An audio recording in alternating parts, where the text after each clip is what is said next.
Welcome to Talk to Brazil with Tom Reaoch, the business connector to business in Brazil. Welcome to Talk to Brazil, the business connection, the world's first English language internet radio program about business in Brazil, now in podcast format. A professional business network is made up of people we meet every day, and our network grows and is sustained by maintaining contact with those connections. I'm Tom Reaoch, an American in Brazil for many years, and known as the King of Networking, a business connector, speaker, and author on networking. I'm talking from the city of Campinas, the state of Sâo Paulo, Brazil, so when you talk to Tom, you talk to Brazil and the world. Today's guest is Arthur Booker.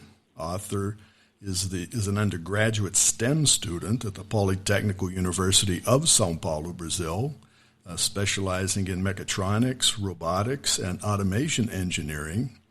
And he recently returned from China, where he participated in the Seeds for the Future China Experience, which is a program for STEM students promoted by Huawei.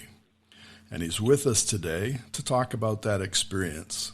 He's also cutting class because he's at the university to have this chat with us. So, hello, Arthur, and welcome to Talk to Brazil.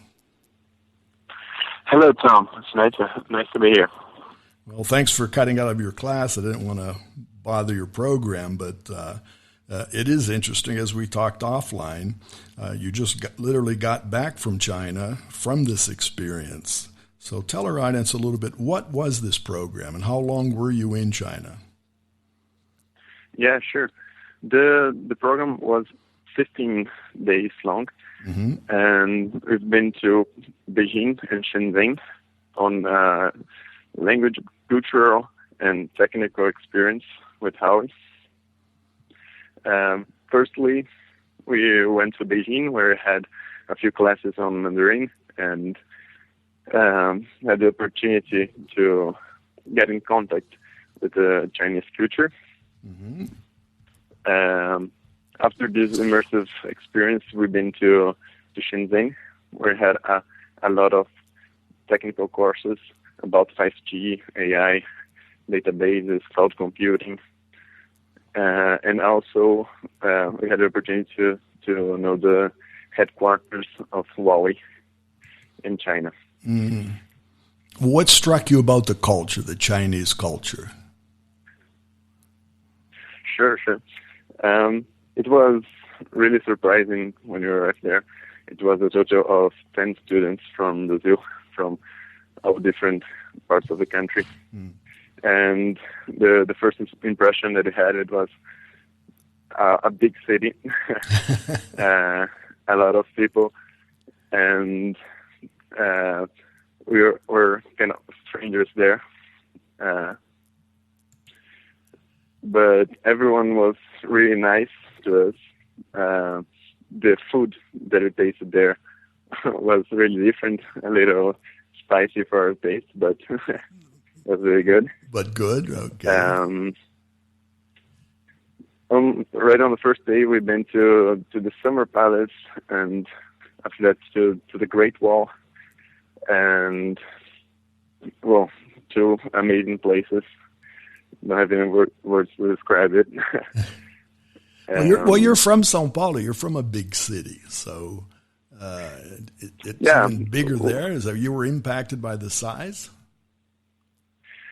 I don't think that about the physical size, but there are many high buildings, and I don't know how to describe it. It's kind of similar to São Paulo, mm-hmm.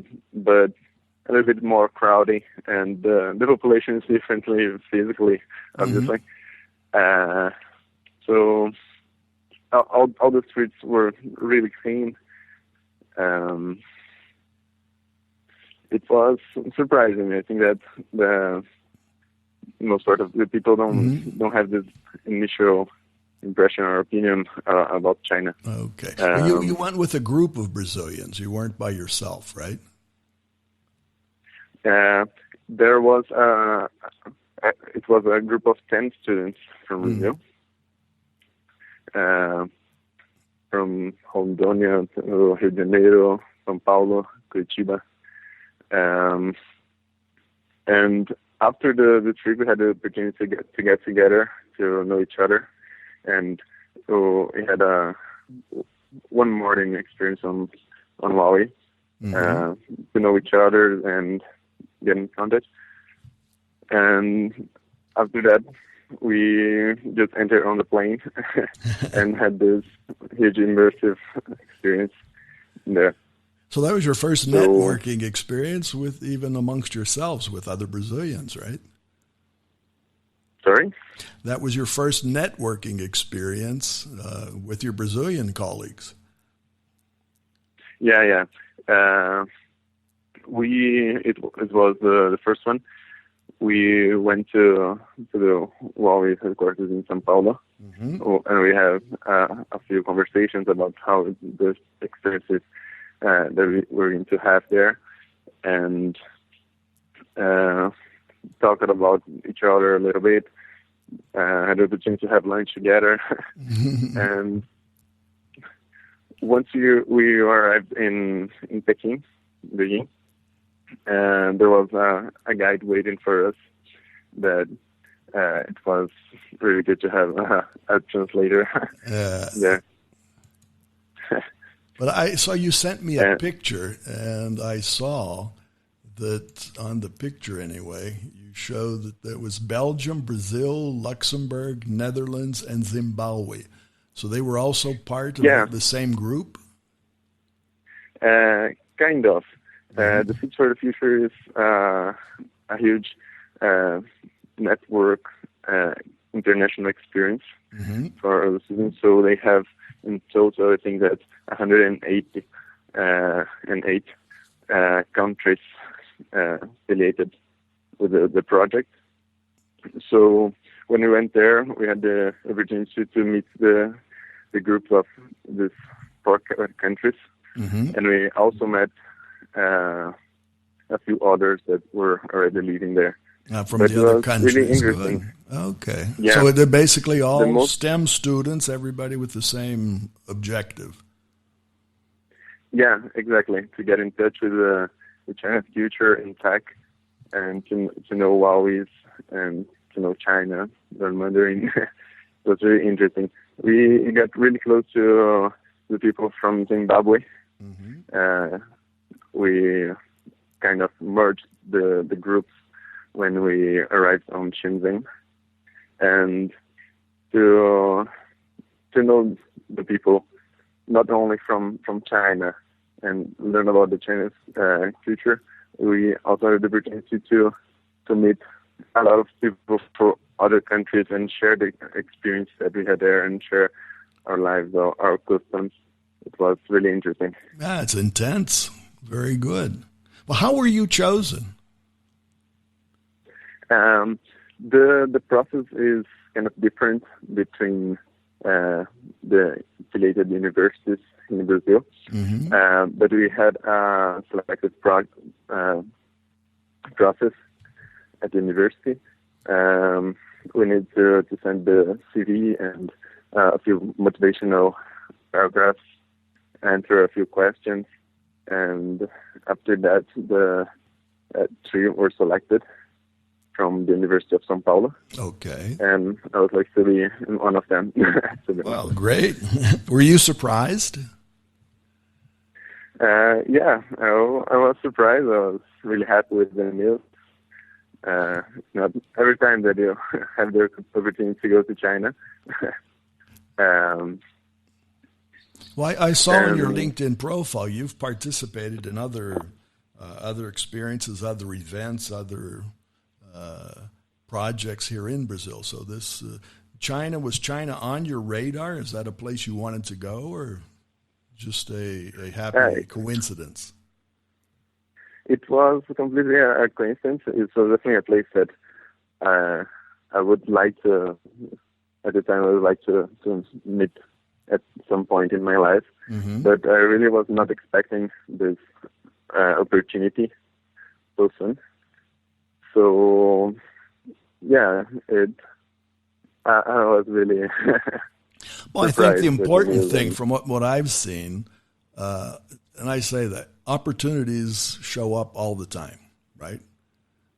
But you need to be ready. When it shows up, you have to get on the bus. So if you're not ready for the opportunities that come by, you lose them. Exactly. So how were you ready? What makes you ready for these? And I'm sure you want more opportunities in the future. What makes you different? You're speaking English, which is good. Not many Brazilian students speak English at the time like you are, so that's a good point. Was that a factor in being chosen? Yes, it was one of the main factors. But I also think that a few things on my background really contribute to these experiences. So I already had one international experience in Finland. I was, during all my graduation, really into the tech field and really alert to this kind of process. And so you had all of these opportunities came up on your radar. You were looking. Yeah, sure. I would say that. Now, based on this experience, what do you plan to do with it? Like you said, you've been to Finland. Now you've been to China. You've met people from different countries. You have a better feeling of what the world is all about and what technology is all about and what Brazil is all about. So what is your future now? Well, I'm my third year of the undergraduate in engineering, Mechatronics engineering. Mm-hmm.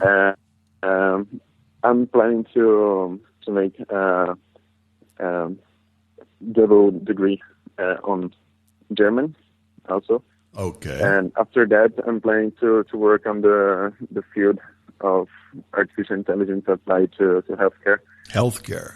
And sensing. Yeah, are two areas that really enthusiasm me. So you want to apply technology to healthcare? Exactly, and especially artificial intelligence. Okay. So I think that with this opportunity in China, in addition to all the life experience that I had there, it will definitely contribute with some future process and future ways that I'm going to look at the technology in Brazil and in the world. So to see that when we talk about technology, and I've had other people on this podcast and others, and the future, which is literally right around the corner, everybody's talking about the 5G technology and how that's going to impact everything. And what you mentioned, artificial intelligence, and basically everything is going to change. So is that something you also saw while you were in China? Have a better feeling for what 5G is going to represent? Yeah, sure. We had a few lectures about 5G and AI, and Huawei is a big country and being ahead on the development of these technologies was really interesting to see and to touch on this technology. I think that the 5G combined with the AI will definitely revolutionize the way that we live on our cities and the way that things are integrated. It is going to happen soon. This is something that I realized there. I was able to see a cell phone streaming data on a rate of 3 gigabytes per second there. And this is not even close to the maximum that they will get in the future. So, yeah. So again, the future is not far away. The future is right in front of us, right? Exactly. It's right in front of us. And I say that in 1 or 2 years it will be on our hands as well. Well, how do you feel now today in the university? You've came back to Brazil. You're in school. I got you out of class. What makes you a different student today? I would say that my interest for extracurricular activities kind of differentiates me from the usual student, and also this interesting in technology that I started to have really soon in my life. So when I was 13, I was already studying electronics and computing. So I think that this put me on a good position on my age. Now, has this helped you even with your colleagues at school? How much of your experience have you been able to share now that you're back in school? Oh, okay. I've been talking about the general experience for like everyone here, and I've been also able to contribute on the groups that I'm a part. So I acquired there a lot of knowledge on telecommunications and how the current 4G is working and how the future 5G is going to work. So I think this knowledge I was able to directly transfer to the autonomous group, autonomous drones groups that I make part here. And what about your colleagues from the other states that took part in this group? Are you still staying in touch with them? Have you created a WhatsApp group or anything to keep your communication together? Sure. Yeah, we still have a WhatsApp group. We still make fun with each other and share experiences and photos there. I think that these are contacts that we're going to keep for life. We got really close to each other there, and I think that everyone is really open at the end of the trip to get this network and to help each other. My suggestion to you, because when we talked first a couple weeks ago, you mentioned that, the networking. So you have a Brazilian group that you know. You have a group from Zimbabwe. You also have groups that you met from the Netherlands, Luxembourg. So you ask for suggestions. So one of my suggestions to you is to make sure you connect and stay connected with all of these people. They've gone through the same experience in China as you have. So you have a very strong focal point for the future. But in terms of networking, one of my tips is you need to stay in touch. Because once you make that content and strengthening it is maintaining the contact with those connections. It's hard work. It takes time, but I think it'll come back and help you in your future. Yeah, this is something that I would definitely try to do. It is really important too. Now, and amongst all of your friends, even at school today, how many students are in your classes today with you? In Mechatronics, we have about 73 students. Oh, big. Yeah, it's a big class. So a lot of friends, a lot of networking. Sorry? That's a lot of networking, a lot of connections. Yeah, a lot of networking, a lot of connections. And considering that at Poly we have 800 students that enter in the university on each year, and considering that we have a couple of thousand. Yeah, a lot of people, a lot of experience, a lot of technology. I'm sure there'll be a lot of startups coming out from your whole group of students. So the future is going to be promising, not only for you, but certainly for Brazil, right? For sure. Well, Arthur, we're coming to the end of our time, and I want to thank you for getting out of your class and coming. I hope you get back in and see the rest and listen to the rest of your lecture that you were in. But thanks for sharing your time and your experience with us and with our listeners, okay? Thanks a lot, Tom. It was really great to be here. And we'll be following you. We'll be talking again in the future. You can count on that, all right? Yeah, and count on it. Okay, and I also like to thank and invite our audience to visit our website, which is talktobrazil.com. That's TALK, the number 2, BRAZIL.com, where you'll find today's interview with Arthur Booker, more information about him, and a link to his LinkedIn profile. You can also find this and our previous shows of Talk to Brazil on Spotify, Google Podcast, Apple Podcast, TuneIn, Himalaya, and many others. And thank you, our audience, and remind everyone that today's program was brought to us by Focus MI Market Intelligence. And Focus MI specializes in market research for the Brazilian agricultural market. More about them on their site, which is focusmi.com. Remember, when you talk to Tom, you talk to Brazil and the world. So goodbye, and thanks for listening. Thanks for listening to Tom Reaoch on Talk to Brazil, the business connector to Brazil.